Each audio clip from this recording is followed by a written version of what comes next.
Greetings, this is the landslide washout on the Pine Ridge Trail above Barlow Flat Camp. What you're looking at here is a pretty dangerous area, so you need to take the bypass because there's a 200-foot cliff below that ends in a rock pile and then the Big Sur River. You don't want to go anywhere near this. To bypass this, you simply, if you're approaching from Big Sur Station, just follow the sign here. So here's Big Sur Station where you'll park. You'll walk through the Julia Pfeiffer State Park campground, hop on Pine Ridge Trail, get into the Ventana Wilderness. We're just looking at the topo map here.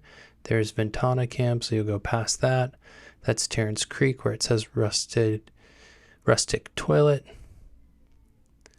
We can kind of zoom in there, and here's Barlow Flat.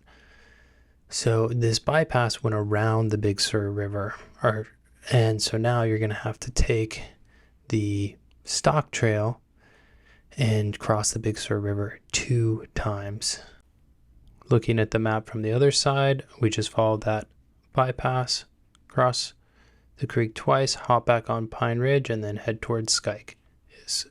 If you're going the other direction, this is what it's going to look like. Now, you should never get this far. We put a couple redwood branches across the trail, and so you should just go downhill and cross the Big Sur River 2 times.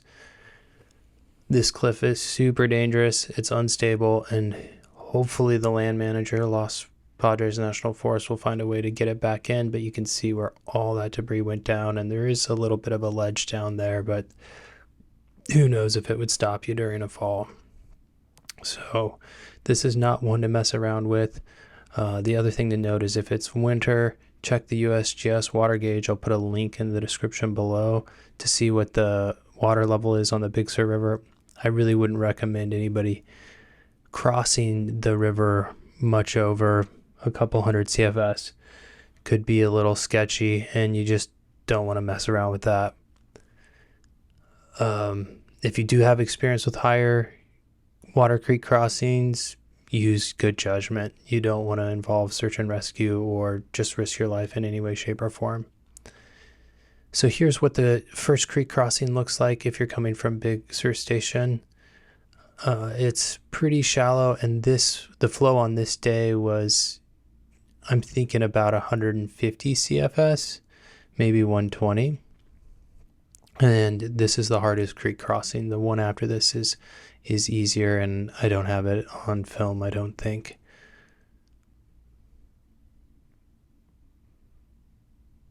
The other thing you should do is have some sort of water shoe. Okay, this is the Big Sur River where the landslide came down, and you can see there's not a lot of debris there actually. Because of this tree canopy, we're not going to get a good view up. In any case, that's all I got for you today. Stay safe out there. Avoid this washed out or landslid out segment by taking the bypass and crossing the Big Sur River 2 times. Stay safe. Thanks for watching. We'll see you around.